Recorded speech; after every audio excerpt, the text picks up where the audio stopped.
ঢাকা অ্যাসেরের বিপক্ষে বিকেএসপি 4-এ আমি 51টা dot ball করেছি এবং 10 ষাট ওভার। বলের ভিতরে। জি, 60 বলে 51টা ডট বল করেছি, 10 ওভার 3 মেডেন, 10 রান দিয়ে 1 উইকেট। ক্রিকেট সংশ্লিষ্ট যারা আছেন, আমার আকুল আবেদন, আমি এত বছর ক্রিকেটের জন্য চেষ্টা চালিয়ে যাচ্ছি, চেষ্টার কোনো কম নাই আমার। আমি শেষ পর্যন্ত চেষ্টা করব ইনশাল্লাহ। আমি শুধু আমার চাওয়া, আমি একটা বড় স্টেজে প্রিমিয়ার লিগ বা হোক বা ফার্স্ট ক্লাস হোক, আমি একটা সুযোগ চাই, শুধু একটা সুযোগের অপেক্ষায় আছি। লেগ স্পিনার, এই আক্ষেপটা বাংলাদেশ ক্রিকেটে এখনো রয়ে গেছে। জানি না কবে নাগাদ এই আক্ষেপটা পূরণ হবে। তবে তামিম ইকবাল খান দায়িত্ব নিয়ে যেভাবে বাংলাদেশ ক্রিকেটকে তিনি কাজ করছেন, খুব শীঘ্রই হয়তোবা সে আক্ষেপ থেকে আমরা বেরিয়ে আসবো। এবং করোনা ভাইরাস 2021-22 হয়, আমি যদি ভুল না করে থাকি, এই করোনা ভাইরাস অনেকের ভাগ্য খুলে দিয়ে গেছে, অনেকের ভাগ্যকে নিয়ে চলে গেছে।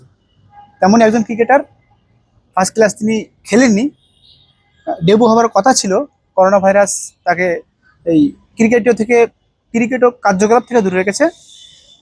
শরীফ সরকার, তার ক্রিকেটের গল্প আজকে আমরা শোনাবো। ন্যাশনাল টিমে নেটে তিনি নিয়মিত বোলিং করছেন, এবং কাকে বোলিং করা চ্যালেঞ্জিং, এই ন্যাশনাল টিমে বোলিং করা কতটা মানে গর্বের ব্যাপার, সেই গল্প আজকে আপনাদের শোনাবো শরীফ ভাইয়ের কাছে। শরীফ ভাই, স্বাগত আপনাকে জান্স এক্সপ্রেস নিউজে। সবাই কেমন আছেন? জি, আছি। আলহামদুলিল্লাহ ভালো আছি। আপনাকেও ধন্যবাদ আমাকে আপনাদের সাথে কথা বলার সুযোগ করে দেওয়ার জন্য। তো সত্যি বলতে ক্রিকেটে যে কোভিড-19 কথা বললেন, আমি লেগ স্পিনার।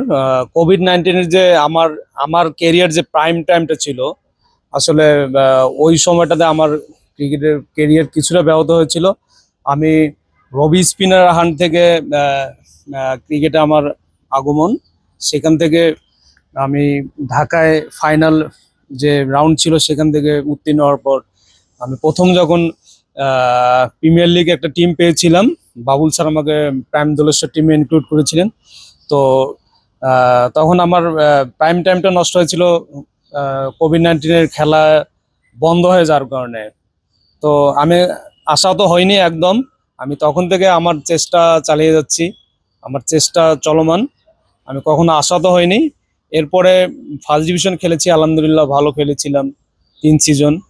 তো আমি এখন আশা ছাড়িনি। আমি আহ, চাই যে আমাকে যদি পর্যাপ্ত সুযোগ দেওয়া হয়, তাহলে ইনশাল্লাহ আমি যেখানেই সুযোগ পাবো, সুযোগ কাজে লাগিয়ে আমি ইনশাল্লাহ দেশের জন্য কিছু করার চেষ্টা করবো ইনশাল্লাহ।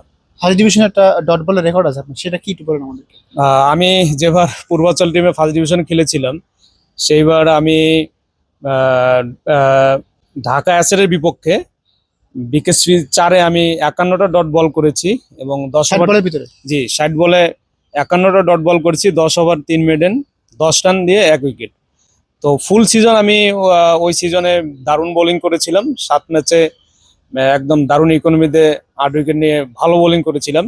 কিন্তু তারপরেও আমার পরবর্তী বছরগুলোতে খুব পর্যাপ্ত সুযোগ আসেনি, বা আমাকে ওইভাবে কেউ সুযোগ দেয়নি, বা আমার কত ভালো জায়গায় আমার সুযোগটা আসেনি। আমি চাই আমাকে সুযোগ দেওয়া হোক, আমাকে পর্যাপ্ত ম্যাচ খেলার সুযোগ দেওয়া হোক।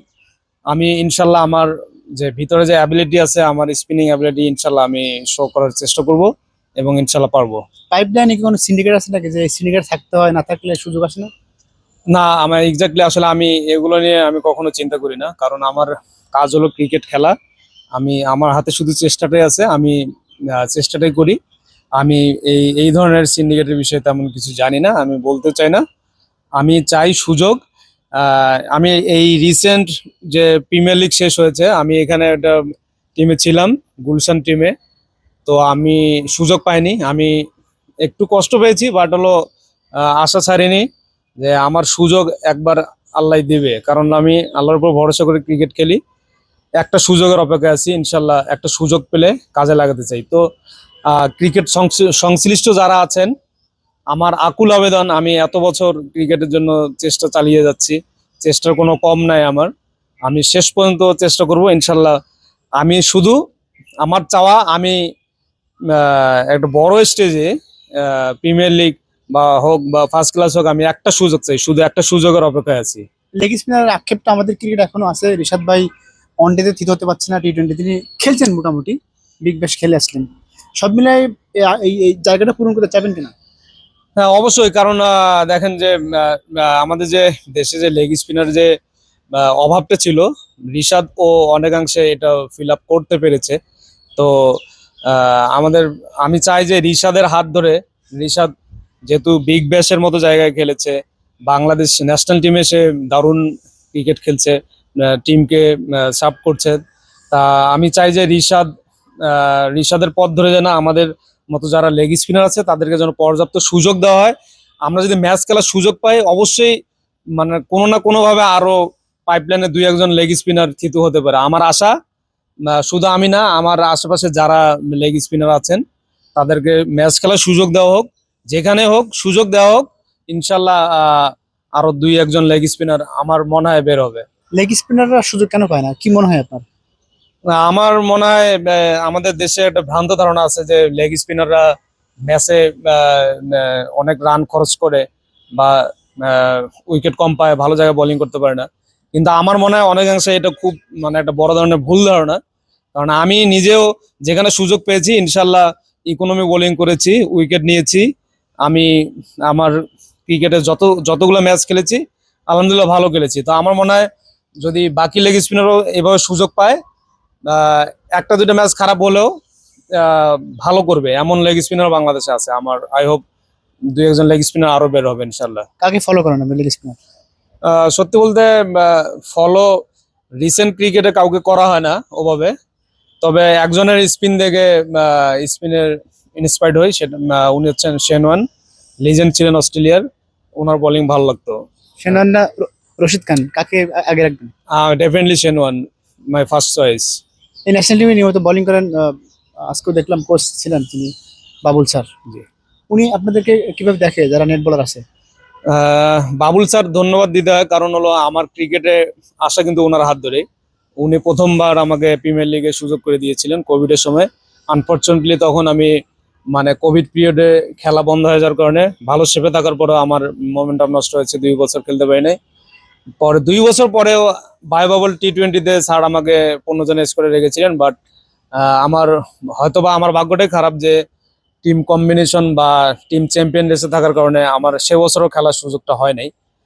তো ওইটাই বলতে চাই, আমি আশা তো হয় নাই, আমি হাল ছাড়তে বাধ্য নই, আমি আশা নিয়ে বাঁচি। আমি এখনো আশা আছি, আমি যদি আরেকটা সুযোগ পাই বড় জায়গায়, ইনশাল্লাহ আমি সুযোগ কাজে লাগিয়ে দেশের জন্য ভালো কিছু করবো ইনশাল্লাহ। ন্যাশনাল টিমের সাবেক টি-20 অধিনায়ক শেখ মেহেদীকে দেখলাম বোলিং করছিলেন, কতটা চ্যালেঞ্জিং এনাদেরকে বোলিং করা? ন্যাশনাল টিমে বোলিং করা সবসময় চ্যালেঞ্জিং, কারণ হলো বাংলাদেশের টপ প্লেয়াররাই কয়েকজন ন্যাশনাল টিমে খেলে। চ্যালেঞ্জ অবশ্যই আছে, তবে আমি চ্যালেঞ্জ নিতে পছন্দ করি। ওভারঅল সব দিক থেকে ন্যাশনাল টিমে বোলিং করার জন্য মানে প্রাউড ফিল করি যে আমি ন্যাশনাল টিমে নিয়মিত বোলিং করি। সো ওভারঅল চ্যালেঞ্জ নিতে এনজয় করি আর কি। পরিবারের মানুষ কিভাবে দেখে, ফ্রেন্ড সার্কেল আছে, ন্যাশনাল টিম বোলিং করেন, ফার্স্ট ডিভিশন খেলেন, এখনো ক্রিকেট খেলছেন, চ্যালেঞ্জ নিচ্ছেন, এগুলো সবাই কিভাবে দেখে জিনিসটা? হ্যাঁ, অবশ্যই পরিবার বা আমার বন্ধু বন্ধু যারা আছেন সবাই আমাকে সমর্থন করে। অবশ্যই পরিবারকে ধন্যবাদ দিতে চাই, তারা আমাকে সবসময় যে কোনো অবস্থাতে আমাকে সাপোর্ট দিয়েছেন। আমার বন্ধু বান্ধব যারা আছেন সবাই আমার মানে ক্রিকেট ফ্রেন্ডলি আমাকে ইন্সপায়ার্ড করেন। তো ওনারাই আমার শক্তি। আমি আশা নিয়েই আছি যে এখন একটা সুযোগের অপেক্ষায় আছি আমি ইনশাল্লাহ। ধন্যবাদ আপনাকে। আশা নেই মানুষ বাঁচে, এবং তিনি বলছিলেন তার আশার কথা, যদি তিনি প্রিমিয়ার লিগে কিংবা ফার্স্ট ক্লাস ক্রিকেটে, টপ লেভেল ক্রিকেটের সুযোগ পায়, সুযোগটা কাজে লাগিয়ে বাংলাদেশে রিপ্রেজেন্ট করতে চাই। শরীফ সরকার। সব ভালো থাকবেন, টেক কেয়ার।